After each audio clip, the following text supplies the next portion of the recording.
Hola, buenas, mi nombre es Andrés Bueno, soy docente del Colegio Nazaret y preparé esta guía para los estudiantes nuevos que ingresan a los grados noveno y décimo, ya que para la asignatura Introducción al Desarrollo de Software se necesitan unos conocimientos previos que se adquieren desde el grado octavo, así que pues esta guía les va a colaborar muchísimo en esto. En esta serie de videos que van a ver a lo largo de este módulo y el segundo, vamos a estar mirando esta guía para explicar paso a paso cómo se resolvieron estos ejemplos que vamos a tener aquí, explicarles un poco mejor de manera práctica en el programa que se va a utilizar en el colegio, pero primero voy a enseñarles a cómo instalarlo. No necesariamente tienen que instalarlo ustedes. Esta asignatura puede realizarse ya sea en papel o en un programa Word, o si lo desean, de manera pues que aprendan mejor con el programa que vamos a descargar a continuación. Lo que hacemos entonces es buscar en el navegador PSInt, damos Enter, seleccionamos el primer enlace. De aquí, de la página de PSInt, seleccionamos el sistema operativo que manejamos, en mi caso es Windows, y damos clic en el primer enlace que dice acá. Nos redirecciona a una página que contiene el archivo que vamos a descargar. Comienza aquí un conteo regresivo, esperamos a que termine y la descarga iniciará en ese momento. Una vez el archivo haya descargado por completo, damos clic para ejecutarlo o lo buscamos en la carpeta de descargas, clic derecho, ejecutar. Puede que su antivirus o el navegador mismo les diga o les advierta sobre un posible virus. Muchas veces aparece que es un troyano, pero esto sucede es porque el programa no tiene un desarrollador asignado. Entonces lo toman como si fuera un software maligno, pero no es. Realmente es una herramienta muy sencilla y no es para nada nociva para su computador. Nos aparece esta ventana, damos clic en siguiente, leemos los términos y condiciones que, aunque están en inglés, podemos copiar y pegarlos en un traductor. Después de haberlos leído, consideramos si aceptamos o no el acuerdo, damos siguiente, dejamos esta carpeta por defecto, esta ruta de instalación, damos instalar y le damos clic en instalar. El proceso no dura mucho, podemos esperarlo aquí y una vez termine nos va a mostrar en pantalla una casilla que está seleccionada que dice ejecutar PSInt. La dejamos así como está y le damos siguiente para que el programa inicie. Voy a cerrar esta ventana que ya no la necesito y esta es la vista inicial de PSInt. Al inicio les puede aparecer un mensaje de algún perfil que ustedes vayan a seleccionar. Escojan ningún perfil. Les aparece un perfil docente, creo que un perfil estudiante. Escojan la tercera opción, iniciar sin ningún perfil. También la presentación aparece con fondo blanco, ¿sí? Que en mi caso pues no lo considero muy cómodo porque el color blanco pues emite mucho brillo. Entonces, para no cansar tanto la vista, doy clic aquí en configurar presentación y doy clic en utilizar fondo negro en este editor y también un fondo negro en el terminal. El terminal es una pantalla que aparece al momento de ejecutar cualquier algoritmo o cualquier código. Es este es el terminal y como ven, también tiene pantalla negra para evitar tanto brillo hacia los ojos. Por el momento no voy a utilizar este programa, voy a basarme más que todo en los conceptos que hay en la guía para que pues ustedes reciban una explicación verbal de lo que está escrito en la guía y puede que les ponga otros ejemplos adicionales para que comprendan un poco mejor lo que hay allí escrito. Lo que se va a encontrar en la guía, pues aquí tenemos la tabla de contenido. Al inicio es algo netamente teórico para que vaya conociendo un poco los conceptos de lo que es la programación, qué es un algoritmo, qué es la programación. Aquí es donde vamos a comenzar nosotros, ¿sí? Sobre todo en los componentes que hacen parte de un algoritmo porque es con lo que se va a trabajar durante todo este año lectivo. Entonces doy clic aquí para que me redireccione directamente allá. Aquí pues una breve definición de lo que es un algoritmo. Como se nombró anteriormente, un algoritmo es una serie de pasos específicos escritos en un orden determinado y con palabras o comandos especiales, de tal manera que la computadora pueda interpretar lo que el usuario está solicitando. Los algoritmos se componen de nombre de algoritmo, variables, constantes, no siempre se utilizan constantes, eso lo vamos a ir viendo, y un cuerpo. Como se dice aquí en el enunciado, vamos a darle órdenes al computador para que él ejecute acciones que nosotros queremos que él haga. Básicamente, de eso se compone esta asignatura. Bueno, bajamos un poco y aquí nos encontramos con la primer parte de un algoritmo, que es el nombre del algoritmo. Para asignar el nombre a un algoritmo, debe tenerse claro qué va a hacer ese algoritmo o para qué se está creando. Con base en la finalidad del programa, se escoge el nombre de este. A veces utilizo la palabra programa, a veces utilizo la palabra algoritmo, pero en últimas me refiero a lo mismo, ¿sí? Es para no redundar tanto en la escritura, entonces a veces se van a encontrar algoritmo, a veces va a encontrar programa, pero me refiero a lo mismo. Cuando sabemos la finalidad del programa o algoritmo, podemos darle un nombre, ¿sí? Aquí pongo dos ejemplos. Se requiere un algoritmo para crear una lista de estudiantes del Colegio Nazaret. Este algoritmo podría llamarse algoritmo Nazaret, ¿sí? Realmente este es el nombre del algoritmo. Esta palabra que ustedes ven acá, algoritmo, es algo que ya el programa tiene por defecto, es decir, siempre la va a tener. El nombre es Nazaret. O bien podría llamarse también estudiantes, ¿sí? Miren que tienen que ver con la intención del programa. Es crear una lista de estudiantes para el Colegio Nazaret. Entonces, tiene sentido que la llamemos Nazaret o la llamemos estudiante o incluso lista de estudiantes. Por eso les pongo estos ejemplos. Aquí abajo hay otro ejemplo. Se requiere un algoritmo para facturar productos en el supermercado Nazaret. Obviamente es un supermercado ficticio, es simplemente para el ejemplo. Este algoritmo podría llamarse ya sea algoritmo supermercado, porque precisamente de eso se trata, o algoritmo supermercado Nazaret. ¿Claro hasta allí?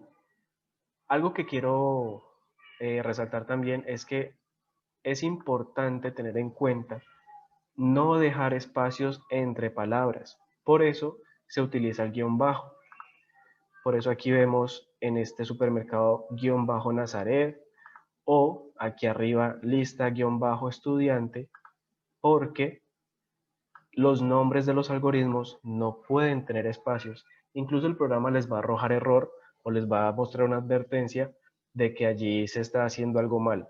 Pero si ustedes lo hacen en papel o lo hacen en Word, pues ese error no les va a saltar y voy a ser yo quien lo note y pues ya empezamos mal el algoritmo. Entonces tengamos presente siempre que los nombres de los algoritmos no pueden tener espacios. Por eso se utiliza o se acostumbra a utilizar un guión bajo.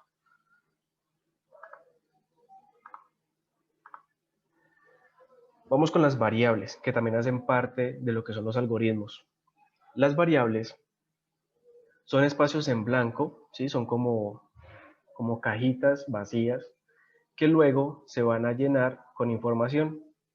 Se llaman variables precisamente porque varían según el usuario, la condición, las operaciones, el resultado y muchas otras causas que pueden cambiar el valor de una variable. Por eso recibe ese nombre.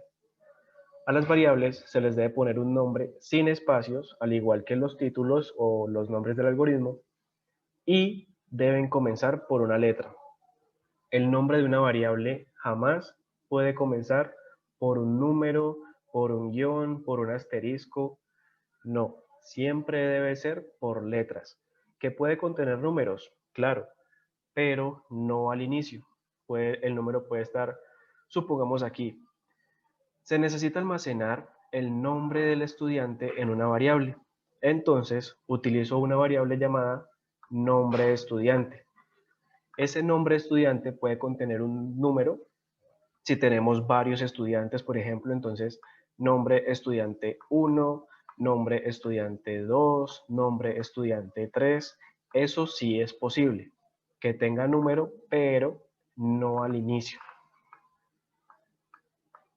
Otro nombre válido para esta variable es nom-estudiante. Esta abreviatura no es obligatoria, simplemente que acostumbro a usarla para no tener la palabra completa nombre, pero puede haber nombre-estudiante y sigue siendo válido. El uso de las mayúsculas también es opcional.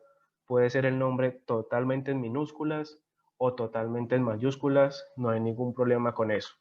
Lo importante es tener en cuenta que no comiencen por número y que tampoco tengan espacios. Otro ejemplo, se necesita guardar el promedio de la nota. Entonces, utilizo una variable que se llame promedio, o también se puede llamar promedio nota, o se puede llamar prom-nota.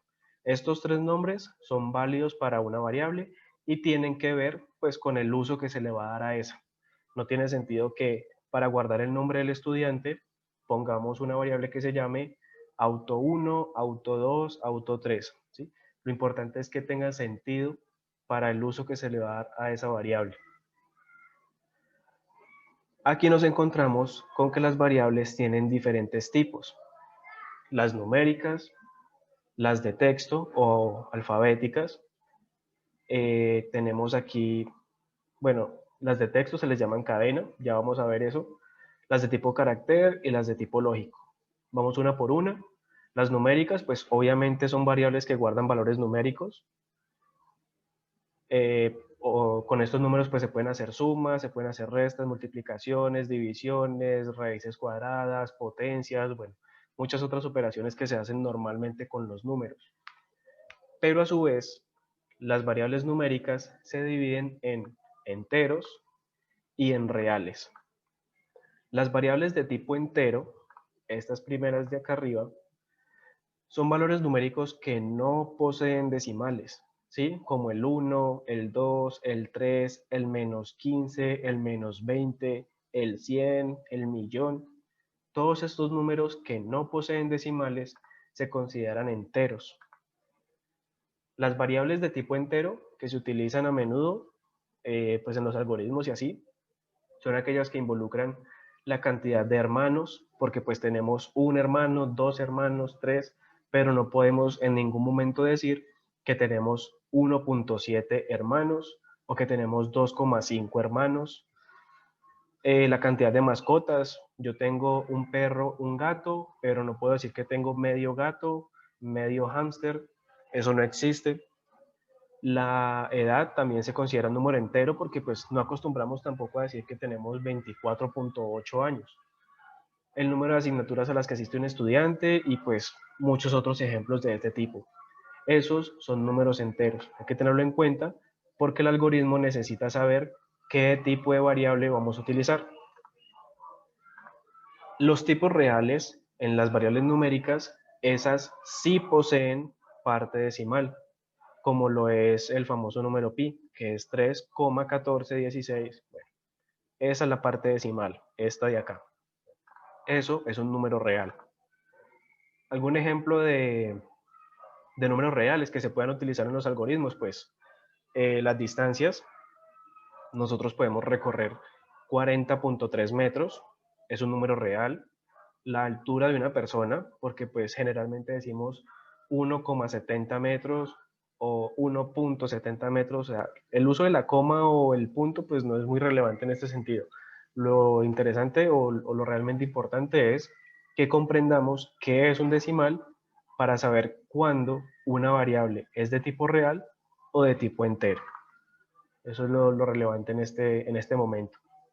El peso también puede ser considerado un real, ya que por lo general tenemos décimas en nuestro peso, por ejemplo 75,4 kilogramos. Estos son ejemplos de variables que son reales.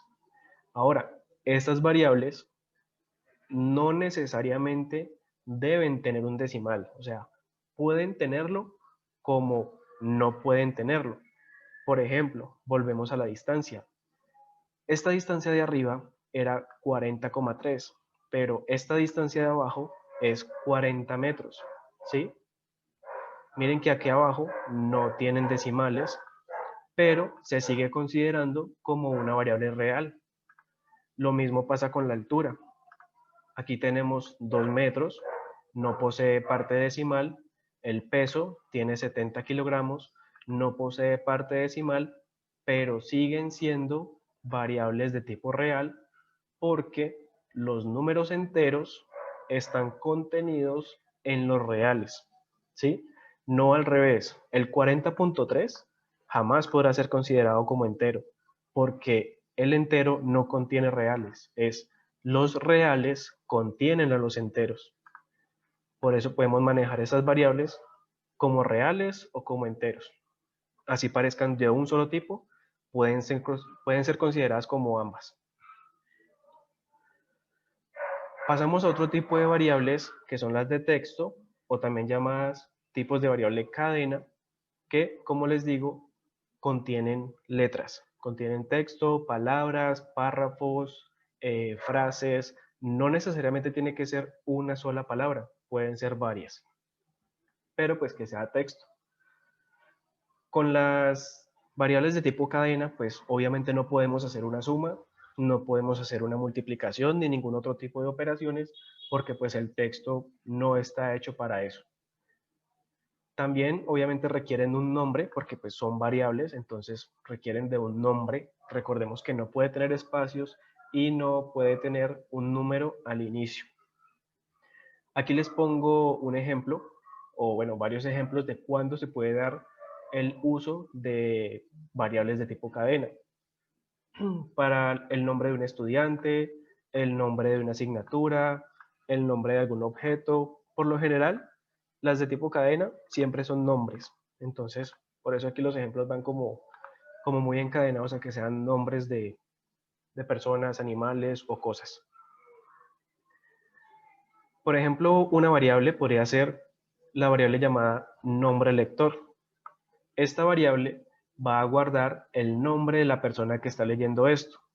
En mi caso, la variable nombre lector está almacenando la palabra o las palabras Andrés Bueno, ¿sí? Como es de tipo texto, yo tengo que escribirlas entre comillas, porque son variables de tipo texto. Entonces van escritas entre comillas. Y como ven, son dos palabras, Andrés, Bueno. Pero al ser una variable, la persona que está leyendo esto en este momento, pues es usted, así que la palabra Andrés Bueno va a ser reemplazada por su nombre. Ya aquí, el nombre del lector no está almacenando Andrés Bueno, sino que está almacenando su nombre, porque ella se actualiza cada vez que alguien está leyendo este párrafo. Eso es lo que la hace una variable, que cada vez se está actualizando dependiendo la persona, dependiendo las circunstancias, dependiendo una operación. Por eso son variables. Tenemos el tipo carácter que, pues, estas son variables que almacenan un solo carácter, o sea, una sola letra o un solo dígito. No almacenan más. No almacenan dos, no almacenan tres, no, solamente uno. Por ejemplo, cuando resolvemos un examen de selección múltiple, seleccionamos la letra A. Esa A puede almacenarse en una variable de tipo carácter, porque la respuesta que yo escogí es la A. Otro tipo, el último tipo que manejamos es de tipo lógico, que son aquellas que responden verdadero o falso, dependiendo pues la instrucción o la condición que se le esté dando al algoritmo. Un ejemplo de eso es, está lloviendo, entonces la variable puede responder si es cierto o verdadero, que es lo mismo, o en caso contrario, es falso. Estos son los tipos de variable que nos encontramos dentro de los algoritmos, o por lo menos los más utilizados, porque pues la verdad existen muchos más, pero como esto es un tema introductorio a la programación, entonces vamos a manejar simplemente estos.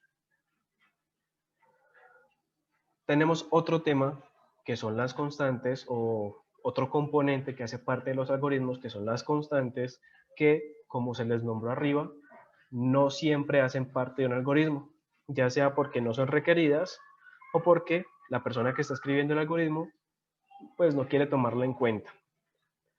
Las constantes, como su nombre lo indica, son valores que ya están definidos, no se pueden cambiar, siempre van a valer lo mismo.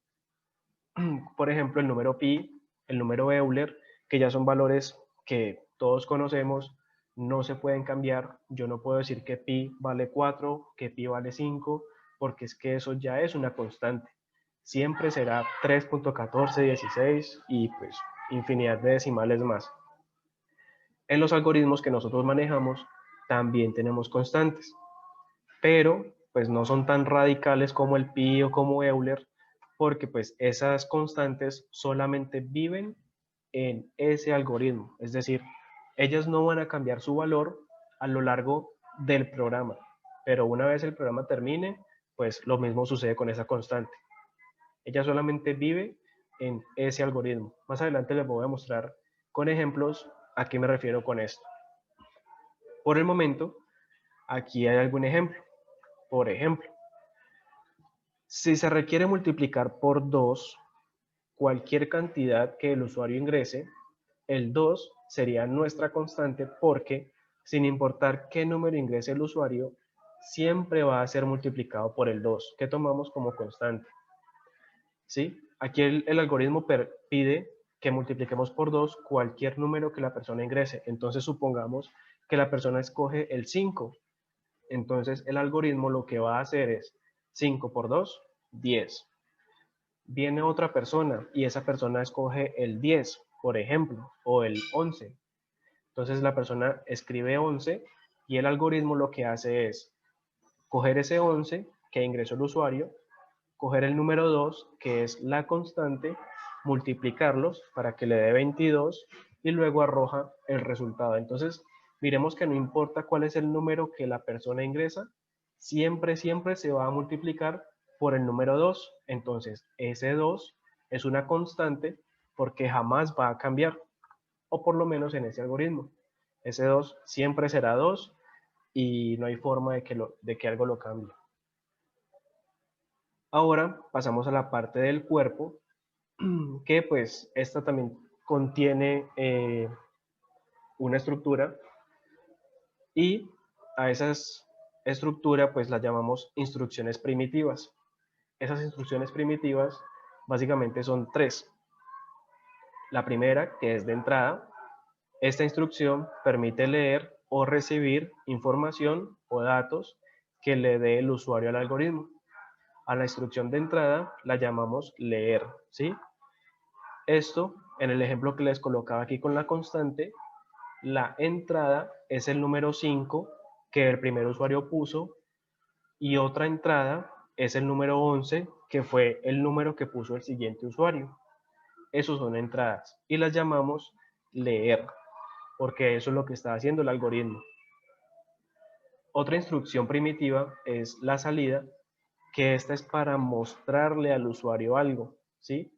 Cuando nosotros queremos que el algoritmo le muestre un mensaje o le diga algo al usuario, utilizamos la instrucción primitiva de salida, que nosotros la llamamos escribir.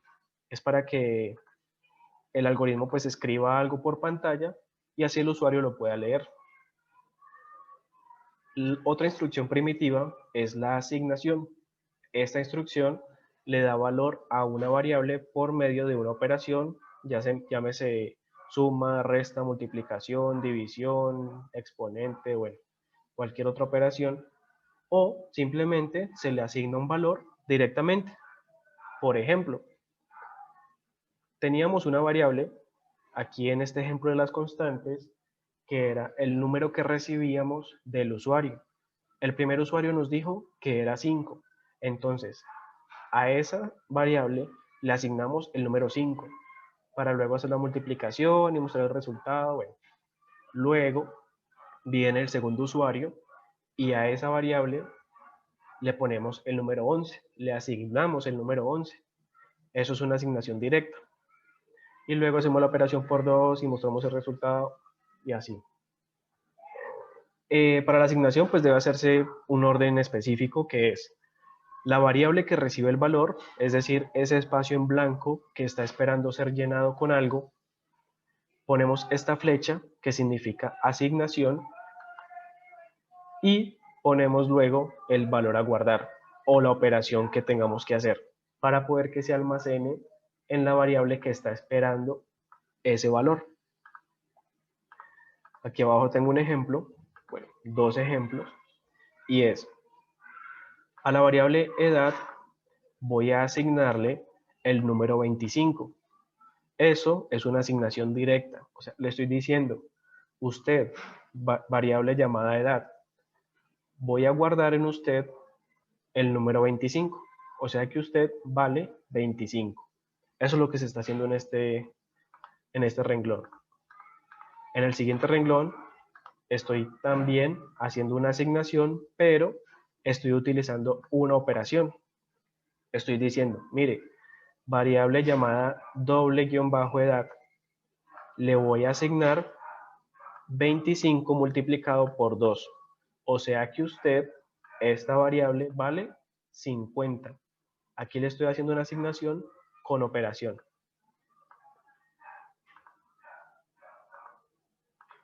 Aquí abajo puse una nota que es importante también que conozcan. Igual, como dice más arriba en el documento, con la práctica, pues toda esa teoría va a tomar sentido. Así que no demoramos en pasar a los ejemplos para que sea un poco más comprensible lo que se está diciendo. Y obviamente con la práctica del programa de PCInt, pues ustedes van a ver que realmente funciona lo que se está presentando aquí en la guía. En esta nota pongo, incluso puede utilizarse variables en las operaciones. Es lo mismo decir esto, que es justamente lo que tenemos aquí arriba escrito. Esto es lo mismo que poner esto de acá, porque la variable edad ya se le había asignado el valor 25. Recuerden que en este renglón yo le dije a la variable edad que me guardara el número 25 ahí, que lo tuviera ahí, ella vale eso. Entonces, en este ejemplo, estoy diciendo, edad, usted vale 25, ahora multiplique por 2, o sea, 50. Y eso, guárdelo en la variable llamada doble edad. Y pues es la explicación que estoy dando acá. Es equivalente un ejemplo con el otro. Esto que está aquí arriba es equivalente a esto que está aquí. Por eso es lo mismo y es posible hacer operaciones con variables. No necesariamente tiene que ser solamente números, sino que también puedo colocar variables.